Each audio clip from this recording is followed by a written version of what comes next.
Home ownership is supposed to buy peace, pride, and a little patch of the American dream. Then the HOA shows up with a ruler, a warning letter, and the emotional stability of a smoke detector in a thunderstorm. Welcome to 67 of the dumbest, weirdest, and most absurd HOA rules ever enforced in modern American neighborhoods. Get ready to laugh, cringe, and lose a little faith in suburban civilization. Hit like, subscribe, and tell us the most ridiculous HOA rule you've ever seen. Number 1, grass too tall, democracy too weak. A homeowner let the lawn grow a little wild during a busy week. Not jungle wild. Not abandoned golf course wild. Just slightly taller than whatever number makes HOA people feel unsafe in their own bodies. The letter arrived fast, full of words like non-compliance and community standards, as if the grass had begun radicalizing the block. This is the magic of the HOA mindset. A blade of grass reaches the wrong height, and suddenly somebody in khaki shorts acts like Rome is burning. Nada toda. Number 2, the trash can was visible for 7 human seconds. One family rolled their trash cans back from the curb and left them beside the garage for a few extra hours. That was apparently enough time for the HOA to react like they'd parked a dead walrus in the driveway. The warning note came wrapped in the usual suburban panic language about curb appeal and visual order. Because nothing terrifies an HOA more than evidence that garbage exists in a neighborhood inhabited by actual people. Number 3, the basketball hoop was a public menace. A kid had the nerve to want a basketball hoop in the driveway, which would sound wholesome in a normal country. In HOA country, it was treated like a collapsing casino. The board decided the hoop was visually disruptive, which is an incredible phrase for children are being visible again. So instead of hearing a ball bounce in the afternoon, the neighborhood got what every HOA secretly wants: silence, beige driveways, and children learning that joy requires prior written approval. Number 4, garage door open, civilization closed. One homeowner left the garage door open while unloading groceries, chasing a toddler, and participating in the radical act of being alive. The HOA noticed. Of course they noticed. They always notice. Soon came a stern little message suggesting the open garage was damaging neighborhood aesthetics, as if one glimpse of paint cans and Christmas bins might cause property values to fling themselves into traffic. Apparently, a garage door is not allowed to perform its original function for too long, because then the illusion breaks and people remember homes are not movie sets. Number 5, the front door was too cheerful. A woman painted her front door a bright, happy color because she wanted her house to look warm and personal. The HOA responded like she had spray-painted profanity across a church. The color was not approved. It was too bold, too vibrant, too independent, too suspiciously full of life. She was ordered to repaint it something more acceptable, which usually means one of 9 shades of depressed oatmeal. In many HOA neighborhoods, personality is tolerated only if it can pass for taupe. Number 6, mailbox treason. Somewhere in suburban America, a person installed a slightly different mailbox and accidentally committed aesthetic treason. It still received mail. It still stood upright. It still performed every practical duty a mailbox has ever had.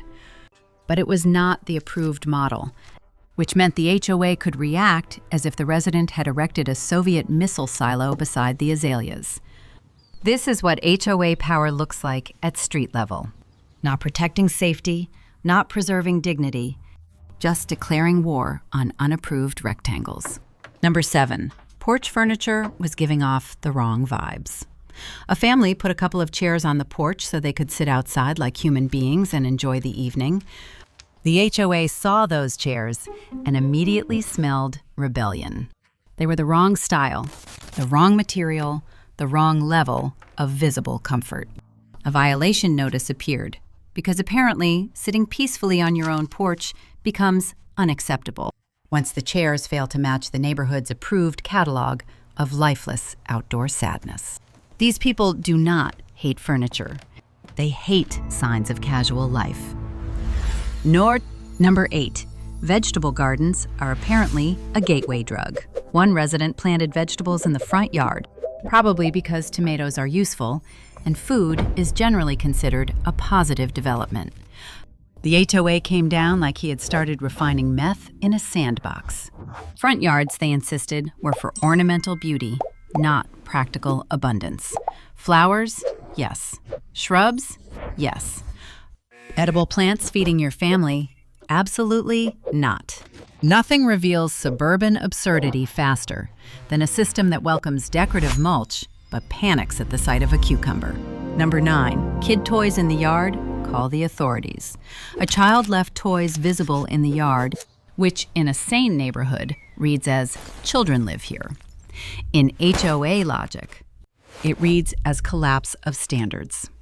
A letter arrived demanding that all toys be removed from public view because apparently a plastic truck near the sidewalk carries the same visual weight as a junkyard explosion. The funny part is not the rule itself. It's the dead serious tone.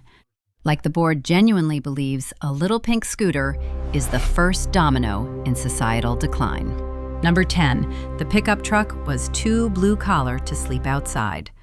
A homeowner parked a pickup truck in the driveway overnight and discovered the HOA had very strong feelings about labor, utility, and visible truck ownership. The vehicle was perfectly normal. Clean, legal, parked correctly. But in many HOA minds, a pickup truck signals the horrifying possibility that someone in the neighborhood might do actual work for a living. So the truck became a violation because some suburban systems are not designed to stop disorder. They're designed to stop honesty. Number 11, laundry on a line, dignity in the grave. A resident hung clothes outside to dry in the sun, which is free, sensible, and apparently offensive to the HOA's religion. The board treated visible laundry like a public indecency issue, as if a towel fluttering in daylight might drag the entire subdivision into post-war poverty. This is one of the purest HOA rules because it says everything. Sustainability is fine in theory, but not if it looks like people are doing something practical instead of quietly consuming electricity behind closed blinds. Number 12. The potted plant quota. Most people see potted plants and think, nice porch. HOA people see potted plants and begin counting like casino auditors on stimulants. Too many pots, too large, too colorful, too asymmetrical, too visible from the street. Somewhere out there, a grown adult got formally warned because their flowers exceeded the acceptable volume of visible happiness. That is the level of suburban control we're dealing with here. Not botany, not landscaping, but an active fear that a porch might start looking loved. Number 13, chalk art as a criminal enterprise. Kids drew with sidewalk chalk in the driveway, which normal humans recognize as harmless, temporary, and about one rainfall away from history. The HOA, however, saw unauthorized public expression. Suddenly, those crooked suns and hopscotch squares were treated like urban blight with pastel intent. This may be the most HOA sentence ever spoken. Please remove visible chalk markings promptly. Yes, because nothing tanks home values faster than evidence that children have knees and imagination. Larana. Number 14, Christmas lights removed too late, apparently. A homeowner left Christmas lights up a little too long into January, which in ordinary society makes you mildly lazy or maybe tired. In HOA country, it makes you a seasonal insurgent.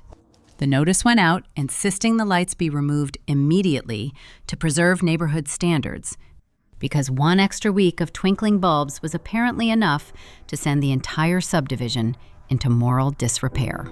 HOA logic always works like this. Tiny joy stays visible too long, and someone with a clipboard starts vibrating. Mita. Number 15, Wreath size became a matter of state. A holiday wreath is usually a pleasant little decoration. In one HOA setting, it became a dimensional crisis. Too large, too flashy, too festive, too much of a statement. The homeowner was told the wreath exceeded acceptable decorative proportions, which is such a beautifully deranged sentence it deserves to be framed. Imagine having enough free time, enough bitterness, and enough suburban authority to measure a wreath and conclude that it threatens the social contract. Number 16, mulch in the wrong shade of tyranny. A homeowner refreshed the flower beds with fresh mulch and made one critical mistake: choosing the wrong color. Not neon, not reflective silver. Just a tone the HOA had not anointed as morally acceptable. The correction letter came quickly, because apparently brown is now a spectrum with legal consequences. This is how deep HOA control can sink. Not merely regulating what exists, but regulating the exact tone of decomposed wood chips so the neighborhood can continue cosplaying as a pharmaceutical commercial. Number 17, unauthorized bushes.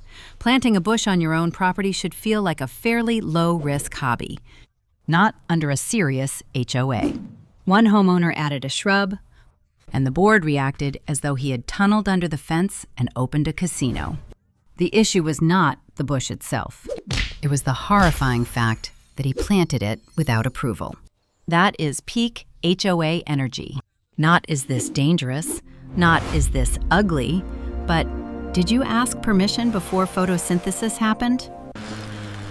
Number 18, fake grass, real panic. One resident got tired of watering, mowing, edging, and basically doing unpaid yard work for neighborhood optics. So they installed artificial turf. It looked neat, stayed green, and removed a whole category of suburban suffering. The HOA still objected, because apparently even fake nature must be the correct kind of fake nature. These people do not want lawns. They want ritual. They want the weekly performance of obedience, preferably involving a mower and some visible humility. Number 19, flower beds too bright for the beige regime.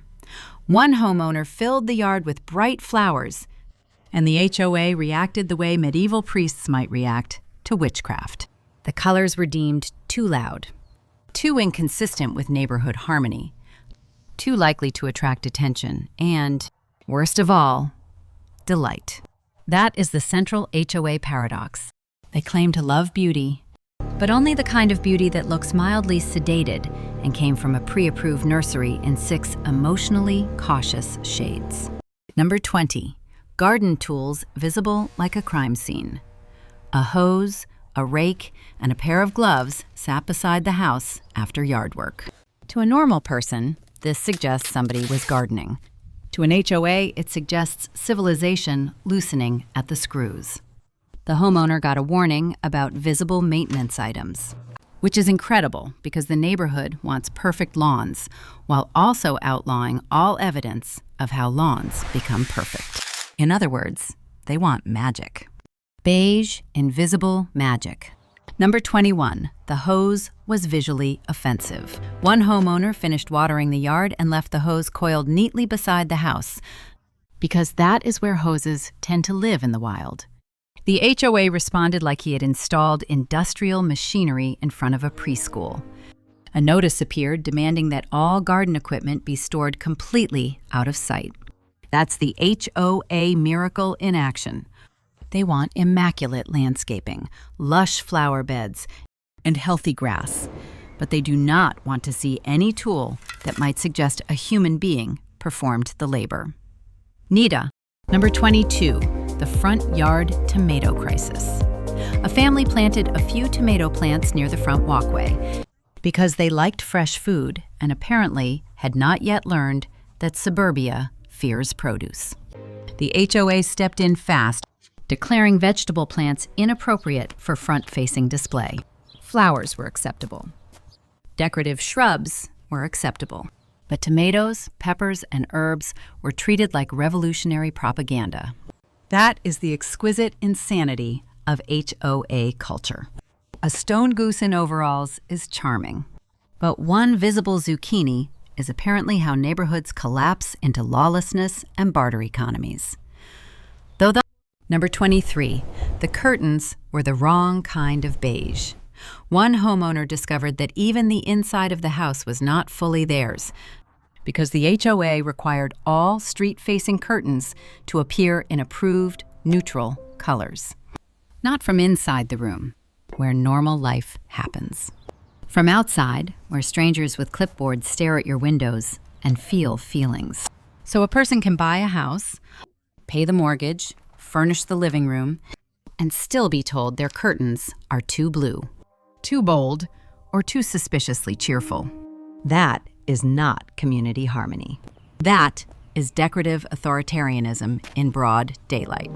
Number 24, the mailbox flower incident. Someone added a tiny flower basket to the mailbox post because they wanted 1 square foot of charm in a neighborhood clearly engineered by people allergic to personality. The HOA sent a warning, insisting the added decoration was unauthorized and disrupted the approved visual uniformity of the street. Imagine being the kind of person who sees flowers on a mailbox and thinks, "This must be stopped before values plummet." It's not even pettiness anymore. It's a kind of suburban spiritual dryness that should probably be studied. Number 25, the porch swing threatened stability. A family installed a porch swing, which in every sane universe signals comfort, lemonade, old people talking slowly, and maybe one lazy dog. The HOA somehow translated it into an architectural problem. It was not on the approved exterior list. It altered the home's visual presentation. It suggested, perhaps most offensively, that someone intended to sit outside and enjoy themselves. That is the hidden ideology of many HOA rules. Porches may exist, but only as decorative evidence of leisure, never as places where actual leisure visibly happens. Number 26, the American flag, but smaller feelings. One homeowner flew an American flag large enough to look patriotic, but apparently still offensive to the HOA's sense of proportion. The board insisted the size, placement, or frequency of the display violated neighborhood rules, which is always a breathtaking moment in this genre. Because few things scream tiny suburban emperor louder than trying to regulate the dimensions of someone else's patriotism, while standing beside a decorative mulch bed. The flag was not the real issue. The issue was that someone had expressed an opinion larger than approved trim colors. Number 27, the holiday lights deadline from hell. A resident left up winter lights a little too long, not because they were lazy exactly, but because life happened, and ladders are annoying. The HOA acted like this was a form of calendar-based terrorism. Notices went out demanding immediate removal, as if warm white bulbs in late January were going to trigger social decay. This is what HOA enforcement often feels like.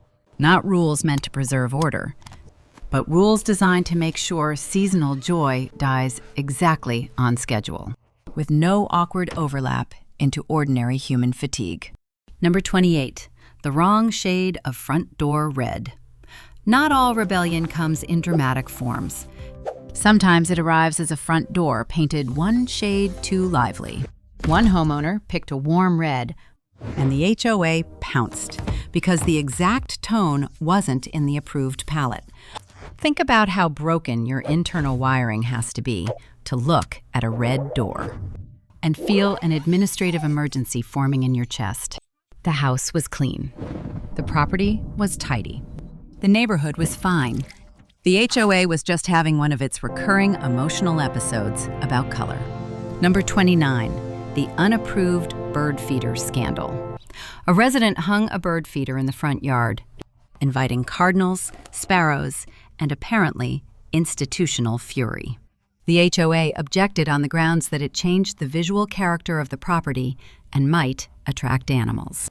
That is a remarkable complaint because bird feeders are, In fact, designed to attract birds, which most societies classify under normal outdoor life. But in HOA logic, even a cheerful finch becomes a threat if it lands near an unapproved accessory. Somewhere, a retired man genuinely wrote a letter about this and felt useful. Number 30, the garage sale sign was too temporary. One family put up a small garage sale sign for an actual garage sale, which would seem to fit squarely within the ancient American tradition of putting your junk outside and pretending it has value. The HOA disagreed. The sign violated placement rules, timing rules, and maybe the emotional stability of somebody on the board. The result was a letter treating one cardboard arrow and a few folding tables like the neighborhood had begun soliciting chaos. Nothing frightens an HOA like commerce that is ugly, local, and not routed through approved aesthetics. Number 31, the window AC, unit of shame. A homeowner installed a window air conditioning unit because it was hot. The central system was struggling, and breathable air felt like a reasonable goal.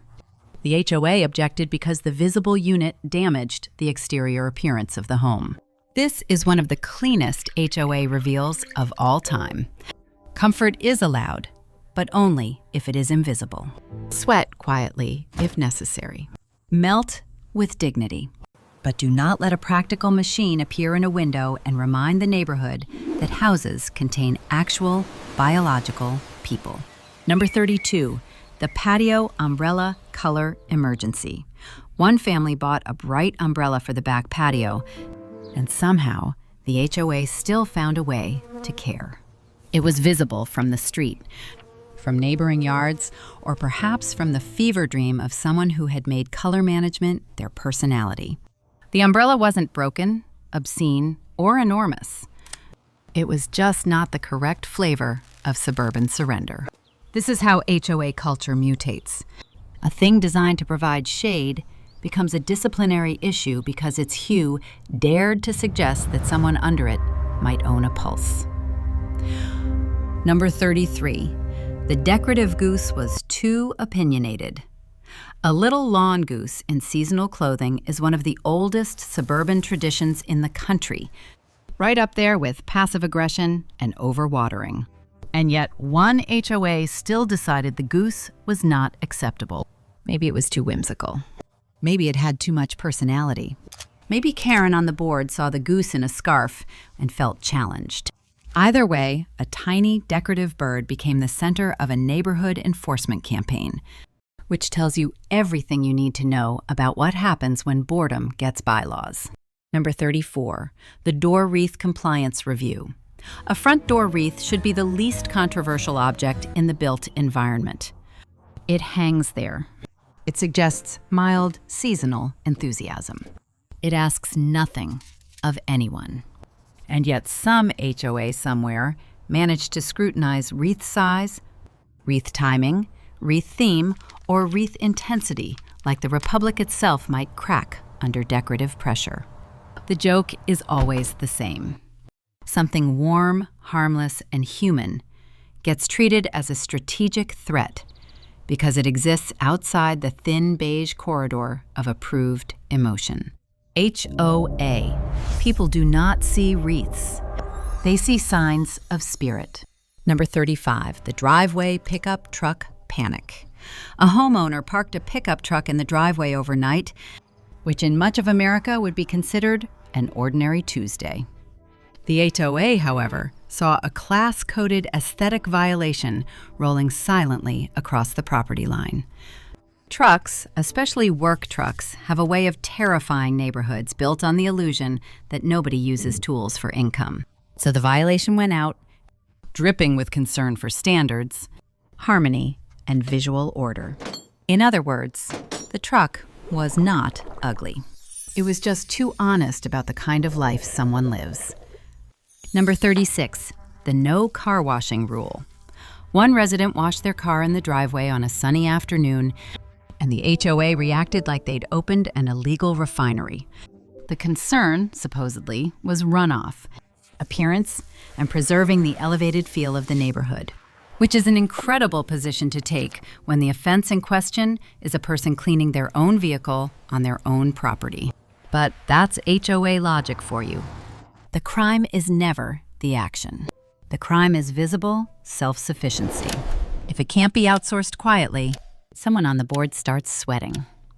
And through month, number 37, the garage door time limit. Some HOA rules do not merely regulate whether the garage door is open. They regulate how long it may remain open before becoming an administrative event. Imagine this level of control for a second. You are moving boxes, putting away groceries, finding a screwdriver, maybe helping a kid with a bike. And somewhere, a person is counting your garage minutes like NORAD tracking airspace. At that point, it's not really about appearances anymore. It's about power. The door is just the excuse. The stopwatch is the fantasy. Number 38, the branded work van problem. A resident parked a work van in the driveway, complete with company logo, because that is how jobs and vehicles sometimes function in a functioning economy. The HOA objected because the van was too commercial looking for the neighborhood, which is a beautifully revealing rule, because it says the quiet part out loud. Labor is acceptable, but only if it stays invisible. Your plumbing, your landscaping, your roofing, your electricity, all of it may happen. But the vehicle proving someone earns a living by doing those things? Apparently that's the eyesore. Number 39, the bike visibility violation. A child left a bicycle in the driveway, and the HOA responded as though the family had erected industrial scaffolding in front of the house. Bikes are one of those ordinary life objects HOA rules love to criminalize because they signal youth, movement, and the possibility that not every resident is spending their weekends polishing a mailbox. So the family got a reminder that all bicycles must be stored fully out of sight. The bike itself wasn't the scandal. The scandal was that it made the neighborhood look inhabited. Number 40, the trash day curfew. Trash can rules always sound like they were written by someone who once lost an argument with a wheelie bin and never emotionally recovered. One HOA demanded cans be removed from the curb within an extremely narrow time window after pickup, or fines would follow. Not next morning. Not sometime later. Immediately enough to satisfy the aesthetic anxiety of someone who apparently patrols the neighborhood waiting for sanitation lag. It's one of the purest forms of HOA absurdity. A schedule so strict, it turns garbage into a timed moral exam. Number 41, the invisible trash can doctrine. Some HOAs do not merely want trash cans moved. They want them erased from human history. One homeowner rolled the bins behind a side gate, but a sliver of black plastic remained visible from the street. If you stood at exactly the right angle and cared way too much. Someone did. A violation followed. That is suburban dictatorship at its purest. Your garbage is contained, the neighborhood is fine, but one corner of a lid still offended a person whose hobbies have collapsed into surveillance. Abtala. Number 42, the basketball hoop exile. A family tried to compromise by using a portable basketball hoop they could wheel out and tuck away. The HOA still objected because even temporary fun was apparently too permanent in spirit. It cluttered the visual field. It disrupted the community aesthetic, which is a grand way of saying they saw children bouncing a ball and felt the neighborhood was becoming emotionally urban. In HOA logic, a hoop is never just a hoop. It is the first visible crack in the fantasy that nobody here has knees, hobbies, or adolescence. Number 43, the sidewalk chalk emergency response. One Saturday afternoon, a child decorated the driveway with chalk flowers, hearts, and one very lopsided sun. The HOA responded with the bureaucratic intensity usually reserved for leaking septic systems. Visible markings were not permitted, even if washable, cheerful, and created by someone missing 2 front teeth. That is the exact point where HOA rules stop pretending to be about property values and start admitting what they really are. A panic response to joy appearing in bright colors where adults can see it from an SUV. Number 44, the holiday inflatables purge. A homeowner put up one giant inflatable snowman for Christmas and briefly gave the cul-de-sac something close to personality.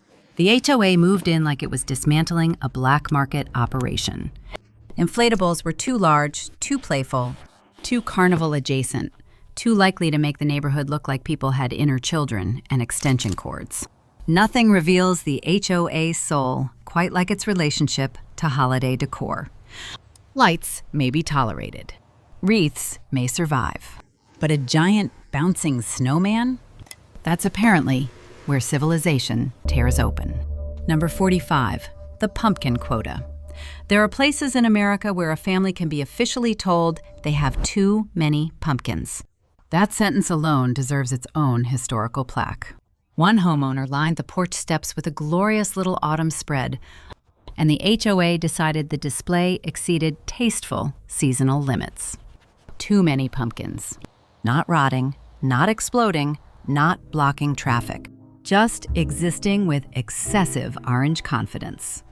It takes a very particular kind of suburban emotional dryness to look at pumpkins in October and think, this aggression cannot stand. Number 46, the wreath timing window.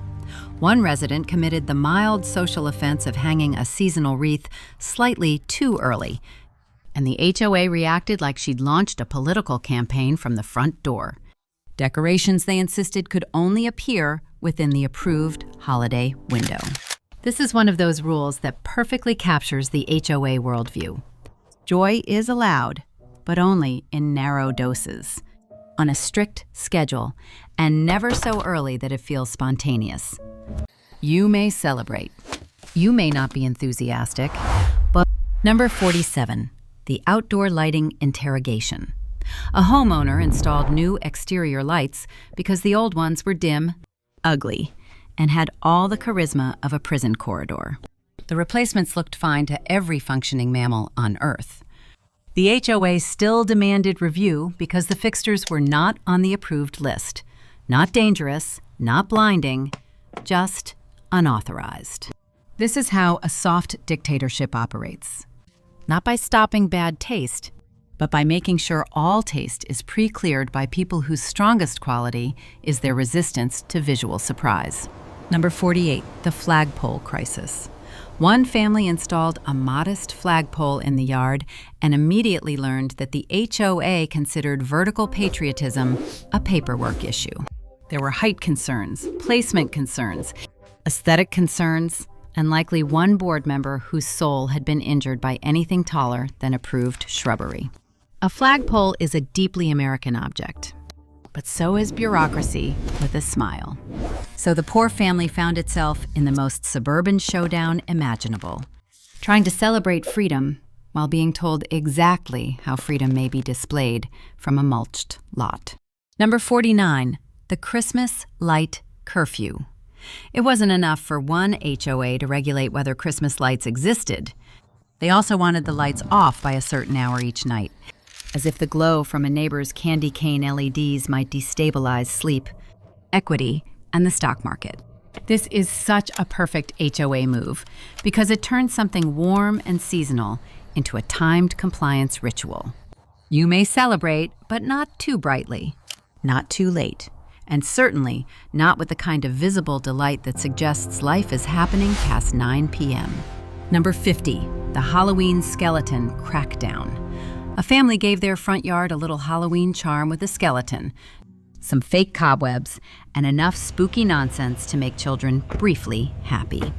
The HOA, however, decided the display crossed into aesthetic criminality. Skeletons were too grotesque. Cobwebs were too messy. Seasonal fun had drifted into visual disorder. That's the thing about HOA holiday rules. They rarely attack the expensive decorations. They attack the energy.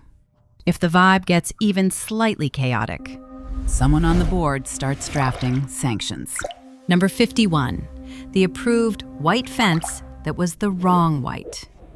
One homeowner painted the fence white, which sounds safe until you meet the part of suburban governance that can distinguish between approved colonial white and slightly incorrect white with independent tendencies. The HOA sent a notice because the fence, while definitely white, was not the exact approved white. That is not aesthetic oversight. That is curdled obsession with a color chart. Somewhere, someone looked at a white fence and felt spiritually endangered by the wrong undertone. These are the people running the committees. Number 52, the backyard playset cover-up. A family put a little playset in the yard for their children because children have this annoying tendency to require movement and joy. The HOA demanded it be hidden, screened, or otherwise made invisible from neighboring views. Nothing says healthy community values like treating a swing set the way casinos treat financial records. The playset wasn't ugly. It was just evidence. It proved that a real family lived there, and some HOAs react to visible family life like Dracula reacts to daylight and mirrors. Ode Vachai, number 53, the patio furniture symmetry rule. One resident arranged patio chairs in a practical, relaxed way for actual use. The HOA apparently wanted the patio to resemble a furniture showroom curated by a tired robot. The complaint was not that the furniture was broken or obscene. It was that the layout looked irregular from outside. Irregular. Imagine caring about another person's chair geometry from the street. At this point, you are no longer maintaining standards. You are spiritually trespassing in someone else's leisure and calling it architectural review.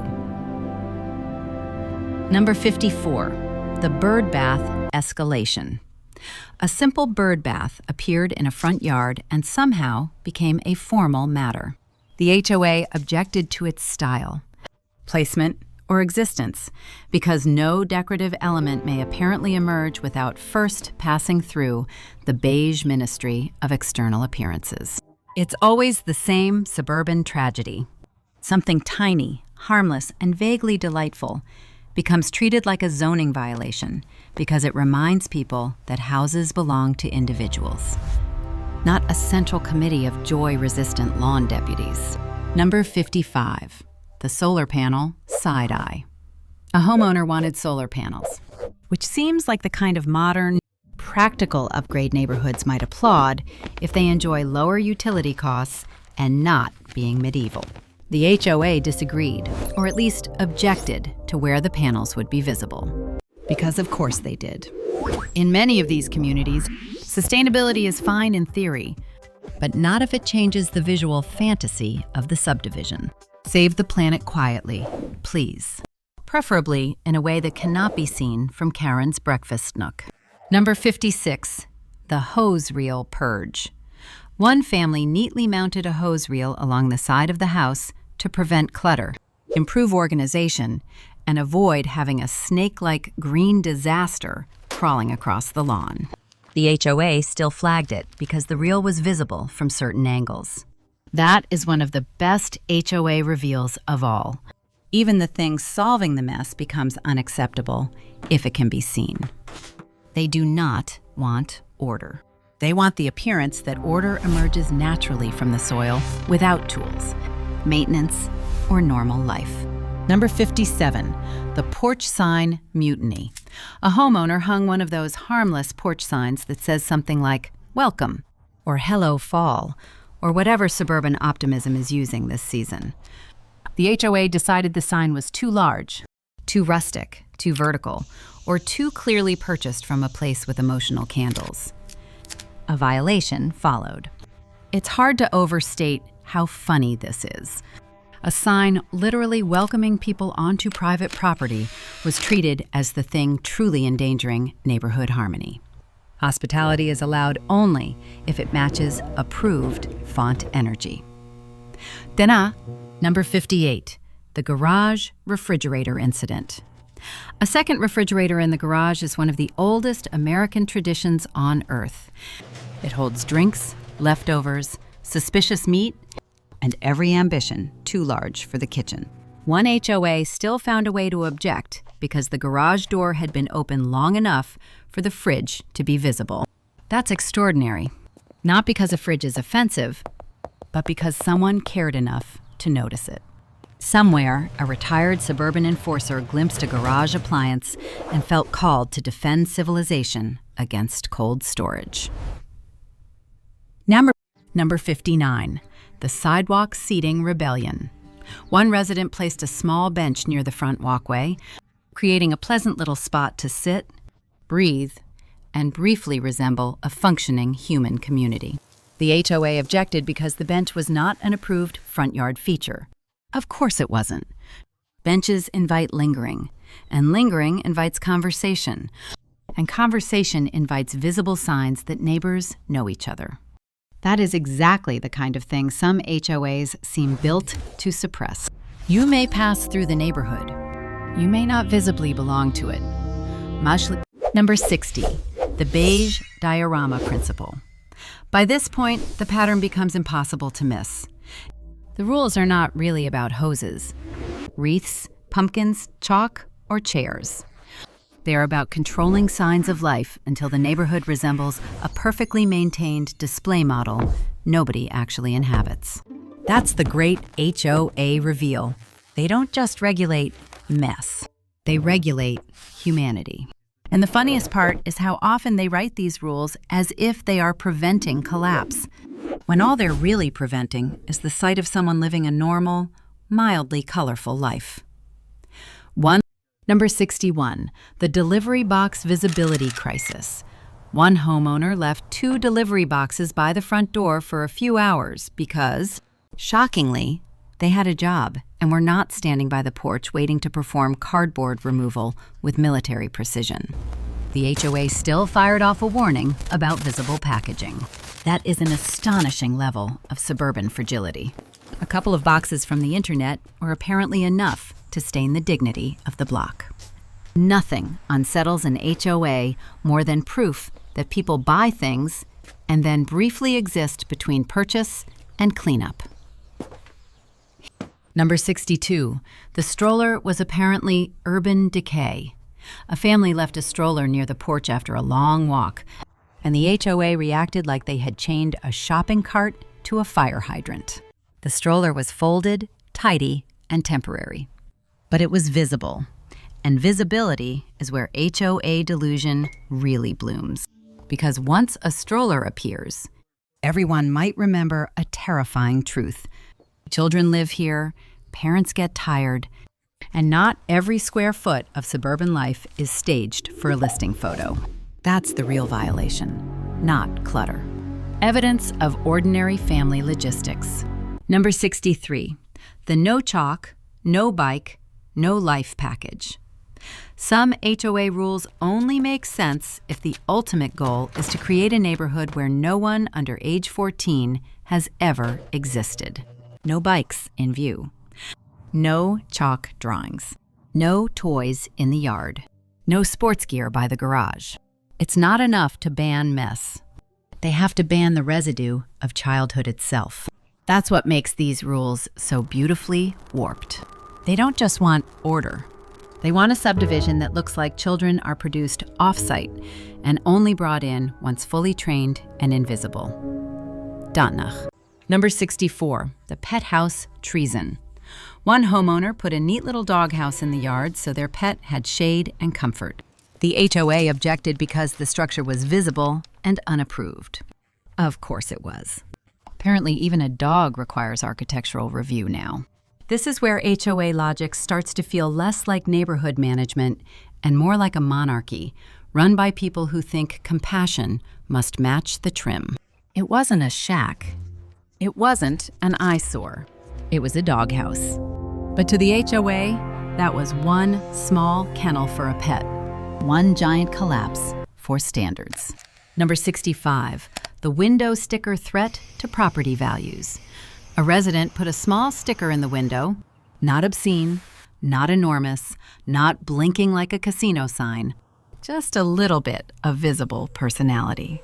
The HOA still objected because it could be seen from the street. That is the true suburban nightmare.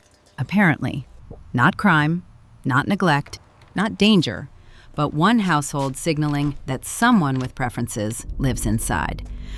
These people don't just fear disorder. They fear individuality leaking into the exterior surface of the home like a stain they cannot classify in committee language. Number 66. The porch was too lived in. At some point, one HOA finally said the quiet part out loud without meaning to. The front porch looked too active. There were chairs, a side table, maybe a blanket, maybe signs of coffee and evening use. In other words, it looked like people actually sat there. That became a concern. Not because it was dirty, not because it was dangerous, because it suggested a life not fully hidden behind walls and approved window treatments. HOA culture always ends here eventually, punishing not mess, but visible comfort. Number 67, the neighborhood that wanted to be a brochure. This is the final boss of the whole thing. Once the rules start stacking up, no visible cans, no bright doors, no chalk, no pumpkins with ambition, no porch personality, no trucks, no bikes, no play, no practical life. The goal becomes obvious. They do not want a neighborhood. They want a brochure. A clean, silent, carefully staged little fantasy where no one ever grills too long, decorates too freely, gardens too usefully, or leaves behind proof that actual humans with weird habits and messy schedules live there. That's what makes HOA absurdity so funny. It starts with grass height and ends with an open war on signs of life. That's the real genius of the HOA mind. It takes a perfectly normal neighborhood, fills it with homes, families, lawns, bikes, pumpkins, chairs, dogs, packages, and actual life, then declares war on every visible trace of all of it. So which rule was the most unhinged? The chalk crackdown, the pumpkin quota, the invisible trash can doctrine, or the stroller as blight situation? Drop the number in the comments and subscribe for more proof that in modern America, the most powerful government is sometimes just 3 retirees, a clipboard, and a deep emotional attachment to beige.